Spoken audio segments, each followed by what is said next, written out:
What's up, Pitt fans? Welcome back to another Pitt mailbag here on the Post-Gazette Sports Now YouTube channel. He is Chris Carter. I am Noah Hiles. And actually, do you want me to call you Christopher or Chris? I've never even asked that. We've been doing these shows for so long. How rude am I, Christopher? Chris is just fine. Christopher's Yeah? just what's on my resume. Oh, okay. All right. And it's a great resume. Great resume, great storyteller, great beat partner. We are the Pitt beat reporters for the Pittsburgh Post-Gazette, here to answer your questions as we do each week. We're in a good mood. Just got back from Blacksburg yesterday. I think we're both a little slap happy from the trip. A little An bit. exhausting trip, an exhausting game for the Panthers, who were unable to come out on top over I would say, a desperate Virginia Tech team who's doing anything it can to try to save its tournament hopes. And that's where we'll start with this one. Miles wants to know, does Pitt's loss to Virginia Tech hurt its tournament hopes? Chris, you want to start with this one? Sure. I don't think that it does in the way that, of course, any loss hurts tournament hopes. But Virginia Tech is a team that's beaten Virginia. They've beaten Miami, especially in their own house. They're a quad one loss. I don't think that Pitt's going to get crushed by this. Now, here's where it can compound to get bad. That could have been the win that excused other losses down the stretch here. And that's the big thing. Now, here's the big thing. Pitt, just don't lose to some of these teams. You can lose to Miami on the road. That would be, I think everyone would just be like, okay. But now I think they cannot lose to Georgia Tech Tuesday night. If they lose to Georgia Tech, there are going to be red flags everywhere, and everyone's going to see, we told you, they're not that good, and that's going to creep in the nightmares. I think Syracuse isn't as bad as that, but Syracuse is still a game that they need to win at home. We understand it's already sold out, so I'll be interested to see how loud that place is for Jim Boeheim when he comes to see Pitt after his comments. And then you got to beat Notre Dame on the road. You do those three things, this loss didn't matter. But they drop one or two of those games, and then you play Miami. This loss will be looked at, and you're going to be like, "Dang, this could have been the beginning of the end." Pitt has had several times this season where they've lost games, and I'm thinking like, could this be the time where things fall off a cliff? And they haven't let it happen. I don't think that they will. I think they'll rebound and they'll win their next three, and then I think Miami, if they play well, it could be a toss up. But I don't think this is necessarily what's going to break the camel's back. Yeah, no, I don't think it really hurt the tournament hopes at all in the short term. Like you said, Chris, Pitt could pile upon this, if it continues to lose games. But the reality is there aren't many more games left to lose. There's 4 games left in the regular season. There's one against a really bad team, or 2 against really bad teams, 1 home, 1 away, 1 against an average opponent, and 1 against a really good opponent. And if Pitt can win 3 of those 4 in some way, shape, or form, it's going to be in a really good spot. If it goes 2-2, a little shaky, but still probably fine. If it goes 1-3, then yeah, you're going to look back at this Virginia Tech loss and think, man, that's where it kind of all started to fall apart. I think the way this ends up haunting Pitt in a more realistic fashion is this loss could be the difference between Pitt winning the ACC in the regular season or not. Because I think the Panthers are going to be able to, I think, take care of business in their final 2 home games of the year against Georgia Tech and Syracuse. They should have no trouble winning on the road at Notre Dame. And then it's going to come down to a road matchup in Miami, what might determine at least a share of the ACC regular season title, depending on how Virginia and the Hurricanes play. And if that's the case, then Pitt, that could have been avoided had Pitt taken care of business in Blacksburg. But I mean, that's a quad 1 loss on the road. We were both in that building, Chris. I mean, that was a ruckus atmosphere. That was a tough place to play basketball, and that's the reason the Hokies have been so solid at home this year. And I mean, that's just a talented team. I think it's underperforming, but people forget. I mean, that's the team that won the ACC tournament last year, so they deserve a little bit more respect than they're probably getting. But that's just a standard loss in my opinion. I don't think that changes, for me at least. That doesn't change how I view this team in any way, shape, or form. No, I agree with you entirely. It's one of those that it's like it happened. I think it's fine, but I do think it's the interesting point that you made about the ACC tournament 1 seed.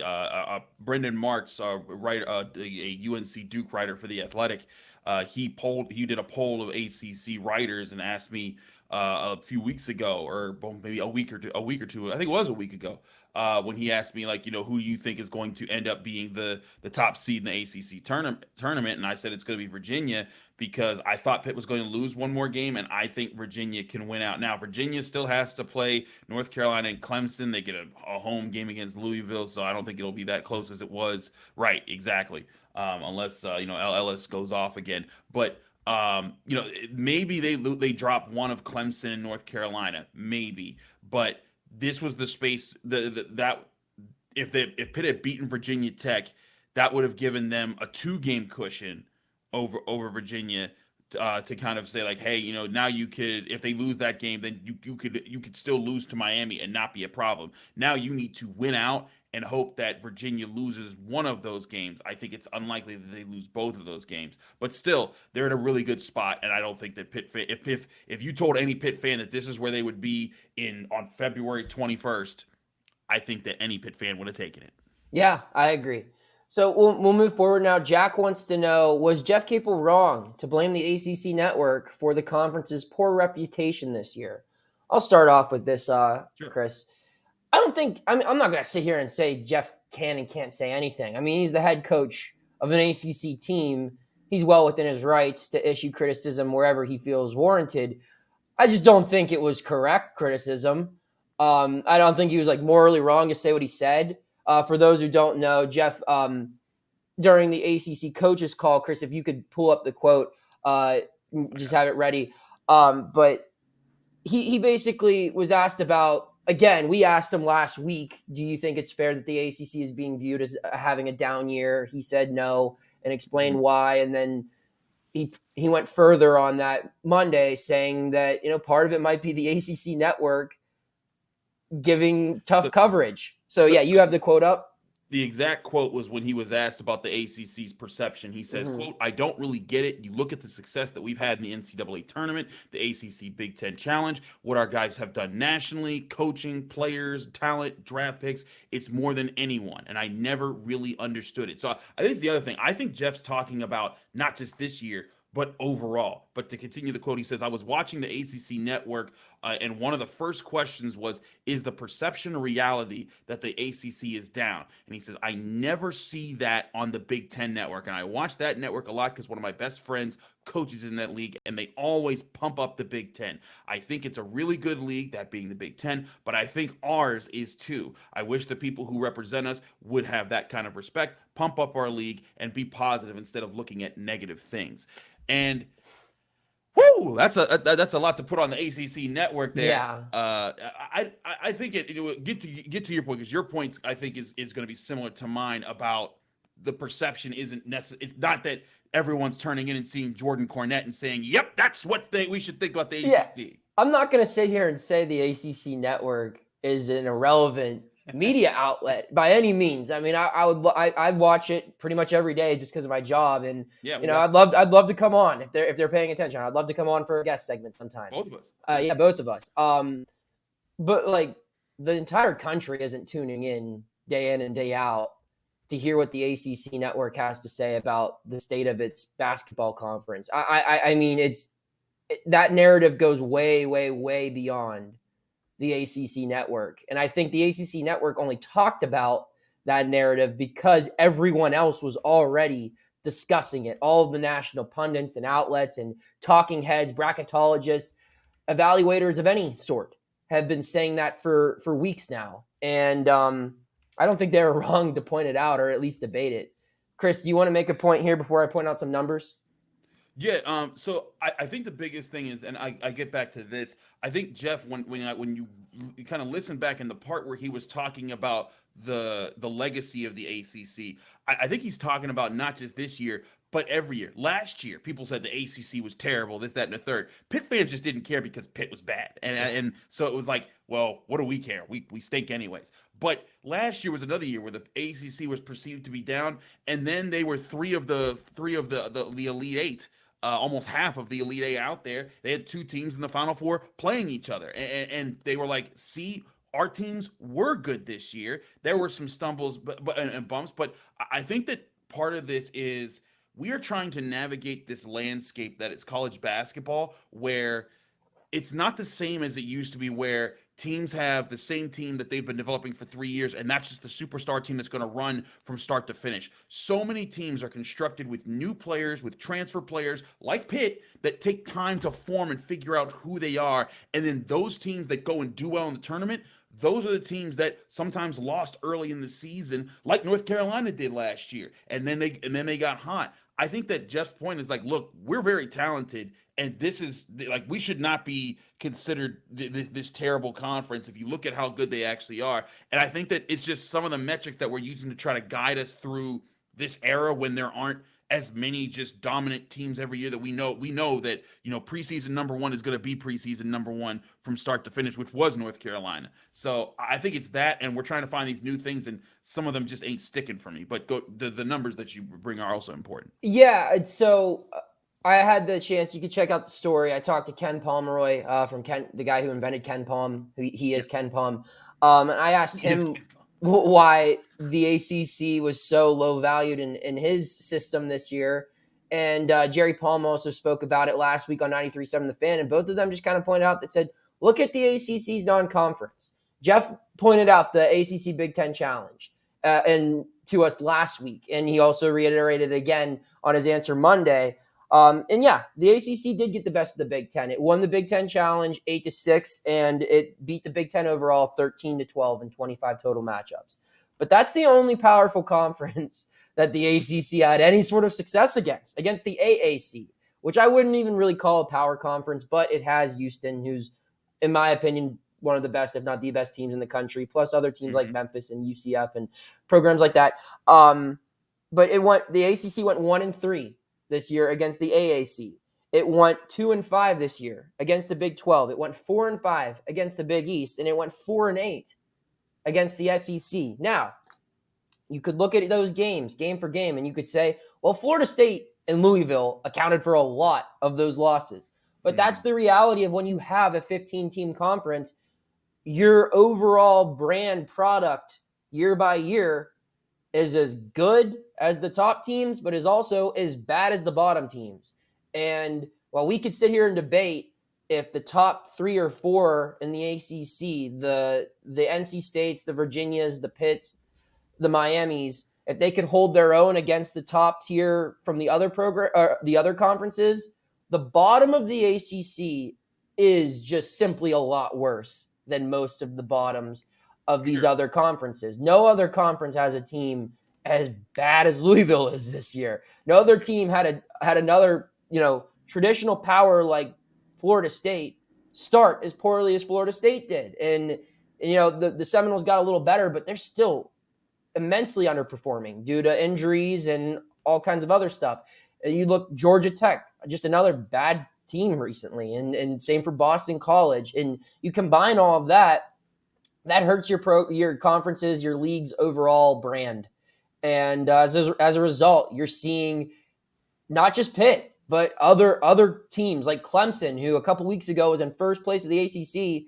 Bracketologists have them as one of the first 4 teams out now. And part of that is because they lost to Louisville this weekend. But the margin for error is so thin in this conference because the bottom end of it is just really bad this year. No, I get it.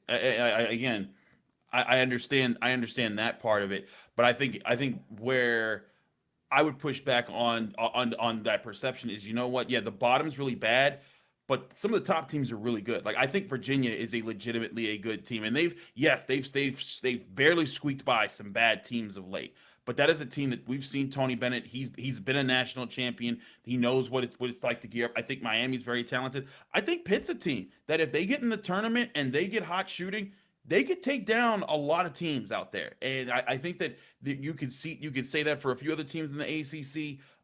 And I think it will be very interesting to see how many ACC teams make the NCAA tournament and how far do they go. Because some people think there won't be a single ACC team that makes it to the Sweet 16. But if this is another year where we see multiple teams, ACC teams in the Elite Eight, I think it should be a point where we look back and say, look, all these metrics that we're trying to use to determine which conference is better here, there, and the third, and all that other stuff, we need to go back to like looking at like how are these teams playing down the stretch? How are these teams looking as they're getting ready for the tournament? Because looking at like if you judge Pitt based off of how they lost to Michigan and West Virginia, yeah, they're a terrible team, but they're not anything compared to where they were back early in the season. And that's to wrap this point up. Paul Zeiss wrote about this Monday in his column. He talked about how if we're gonna put the same amount of value in games that are played in November and December as we do in conference games in January and February and March, it makes no sense with the current state of college basketball, where teams like Pitt, who have a brand new roster, are still trying to find their footing. And I can completely agree with that.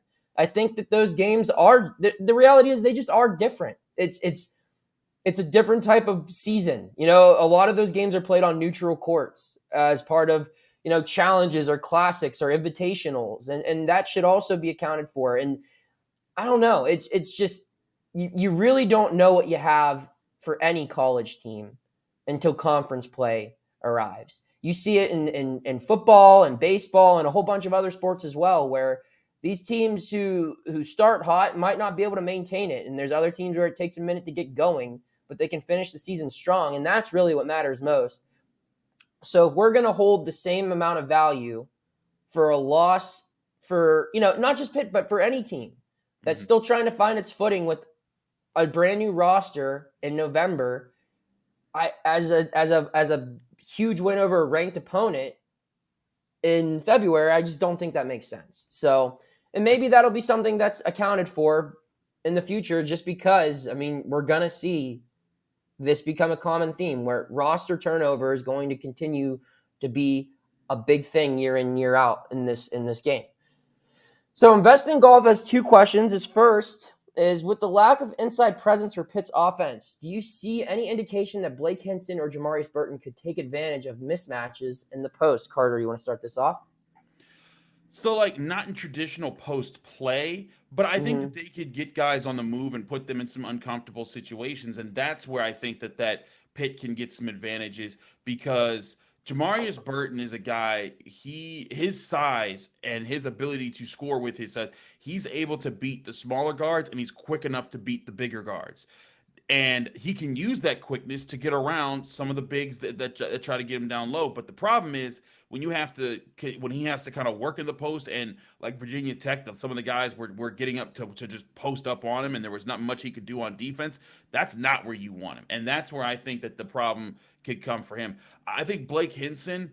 I think one thing that Blake Henson, like we've talked a lot about how Pitt practices and how Pitt prepares this year.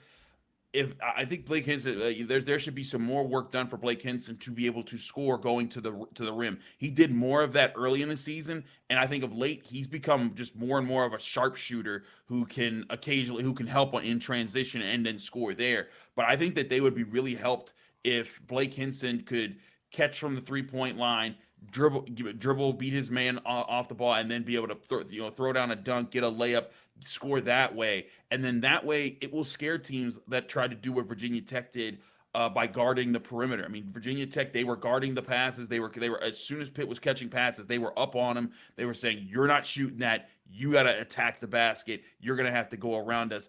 And it slowed Pitt's rhythm up. Georgia Tech has the best 3-point defensive percentage in the ACC right now. And they're not a good team, but they're a team with two guards who start for them. They're their top scorers. They're both 6'6". They got long arms. They're gonna be poking them up. They're gonna be trying to challenge those shots. This is where if you can get guys who beat people to the inside, it doesn't have to be in the post.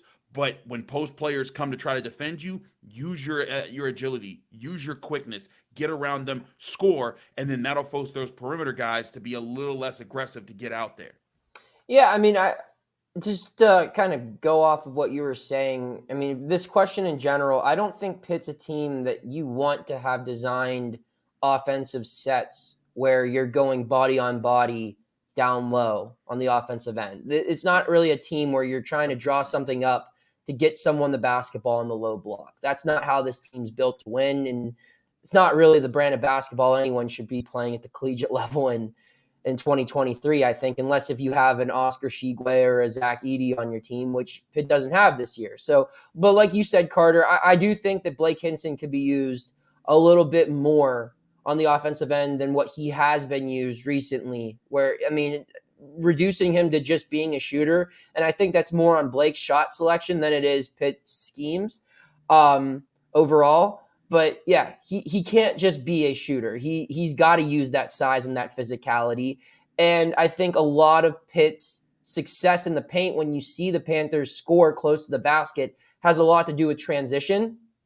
And when fouls are being called as much as they were Saturday, and when opposing teams are shooting above 50% from the floor or shooting above 45% from three, they're not getting the ball out in transition a lot. They're inbounding from underneath the opponent's hoop and taking it up the floor, and that's not good for Pitt's offense from outside or inside scoring. So I think a lot of their down low offense, as this question pertains to, really just deals with getting out and running the floor, because like you said, it's been pointed out, they don't have a star big man to really, throw it down low and get those man-on-man buckets in the paint or at the block.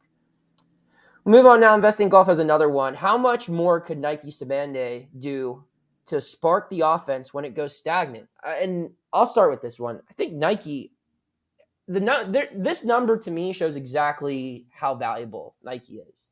Nike scored 10 plus points in 12 games this year. Pitt's 11-1. 11-1. Yep. In those 12 games.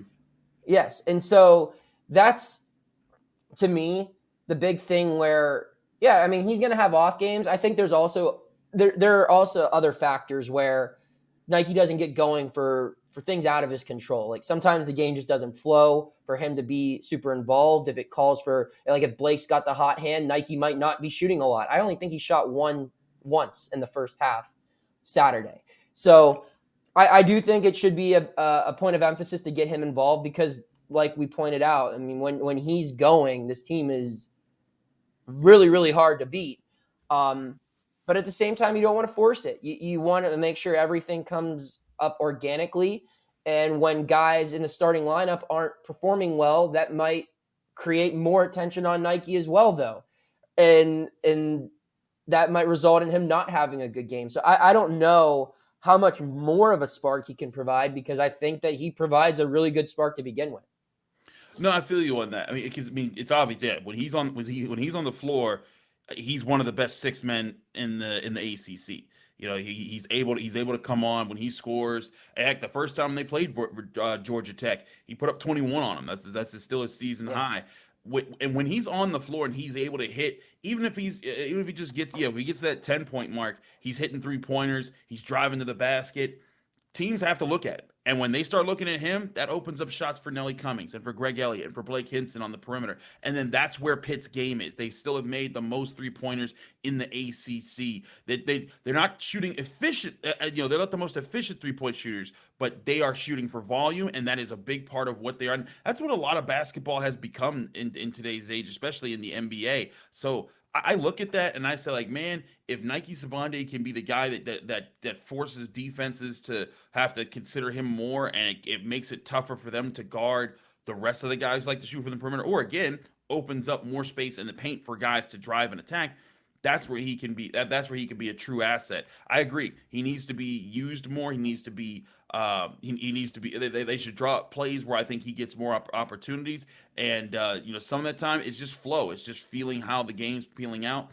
And I think in the long run, Pitt will give him more games like that. But I think in some of these big games, he's going to be a very important part of it to give relief to the top guys.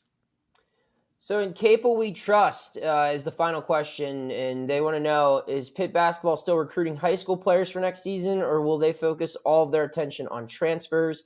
Are they recruiting anyone specifically? Pitt already has 3 players signed from this high school class: Carrington, Jalen Lowe, and Marlon Barnes. Those are 2 4-stars and a 3-star. If my math is correct, assuming everyone else returns, that would give Pitt 1 scholarship still remaining for next year. Yes. I don't know. I mean, I my answer would be no. I don't think they're looking for any more high school players, because I mean that's the same amount of high school talent it brought in from last year's class with Dior Johnson and the twins. So I think that the portal has been a very reliable resource for Pitt. I think they understand how to operate very well from it. I think there will be probably 2 or 3 portal opportunities for the Panthers, assuming a couple of guys do leave. And I think that Pitt wants to get a whole bunch of guys from the portal. It's good to have some youth, but as we've seen, it's also good to have experience. And the Panthers aren't going to have a lot of experience, especially in their backcourt next year. So with young guards, like assuming, like I said, Dior Johnson returns and guys like Lowe and Carrington and, who will definitely get significant minutes, it would help to bring in another Nelly Cummings or some player like that from maybe a mid-major who has just 1 year of remaining eligibility with a lot of experience to kind of be a mentor for this group, because they're going to be missing out on that stuff. So I think they're done looking at guys at the high school level, but you never know. There's always a chance that someone else pops on Pitt's radar late. I know a player who did last year that Pitt really gained some attention or gave some attention to was Adu Thero from Quaker Valley. He ended up committing to Kentucky instead. But I mean, I think Capel offered him in late February, if not March. And I mean, that's kind of crazy for a kid who's going to graduate a couple months prior to that offer being extended. And we might see something else like that. But it as of right now, I don't know of any high school player that's on Pitt's radar for the class of 2023. I think they're pretty sold on what they have, and they're going to be more focused on the transfer portal once that portal window opens. Yeah, I mean, I think that's definitely where they're at right now. When you look at me, and like a few years ago, William Jeffress was the same thing. He was a top 300 player who committed in like April. But I look at what Pitt is right now. And you're right, like they have the young guys that they want, but Pastor, the Georgia Tech's coach earlier today said, he loves winning with old teams, and he said Pitt has a good old team. He's like, he said that's the ticket to today's game. Find the old guys who can pair up together and lead the way. Not that winning with high school players is or high school recruits is completely dead, but it's a different day where you can compete that way and you don't have to build that way. So you're right. Pitt's going to have Jalen Lowe. They might have Dior Johnson. They'll have Carl Carrington. They'll have the young guys that they're building with. I'm expecting Fetty and the twins to still be sticking around. So you'll need a guard or a guard or two or some guys to step up, kind of be the guys who can kind of be the voices in the locker room who are mature, who like, I've been here before, I've done this, let's do this together. And I think that can help contribute to the environment. But I also think a lot of pressure will be on Blake Henson to kind of be that guy next year, because Jamarius Burton's going to be gone, Nelly Cummings is going to be gone, Greg Elliott's going to be gone, Nike Sibande is going to be gone. He's going to be the one vet that's going to be able to be like, hey guys, this is the standard. And I think Blake's a really good dude. I think that's a lot to put on one person, because this year there were 4 or 5 of those guys that they could all kind of bounce off of each other. Now it's going to come down to a few guys. That's going to be a challenge. Yeah, and it's going to be interesting to see also. I mean, if they do go that route, bringing in another veteran guard or any type of veteran presence that's going to be a significant player on next year's team, the culture's already been established now. Last year, when they bring in all these new guys, they're forming a culture. But there's going to be guys who help build that culture on this team, be it the Blake Hensons, the twins, Fetty, all of those guys. And how does the next Nelly Cummings, the next Greg Elliott, be embraced into that culture and add to it? That'll be an interesting thing to monitor. But one thing I don't think Pitt needs is another young person to add into the mix there, because, they have the youth check, that they have that box checked already for next season. But that'll wrap up our talk on next season and just our talk for this mailbag. Carter, any final thoughts? I'm really intrigued to see how we get to what kind of house we get in the next 2 games, these last 2 games of the season at Peterson Events Center. The Syracuse is supposed to be sold out. That's going to be big, and that's natural. That's an old school rival. But Georgia Tech, what's it going to be like? It was pretty loud at Virginia Tech. Granted, that's a college town where there's not much else to do in Blacksburg. So we had a great time in Blacksburg. Come on, we had a good time, but like Yeah, I mean, you Beyond- go a beyond couple taking- miles outside of Blacksburg, there ain't nothing but fields and trees, my guy, and mountains. That's what I'm saying. But again, a great environment that if those people bought into, I think it'd be really, really cool to see if Pitt could get that kind of environment for its last couple games to push the Panthers over the finish line. Hit that subscribe all button if you haven't already, and follow us on social media. We're going to keep the content coming here on the Post-Gazette Sports Now YouTube channel. Take care. Thank you for checking out this content from Post-Gazette Sports. If you liked the video, please like it and subscribe to our YouTube channel. If you enjoyed it on Apple Podcasts, please rate us 5 stars on Apple Podcasts. For 6 months of digital access to post-gazette.com for just $6, click the link down in the description.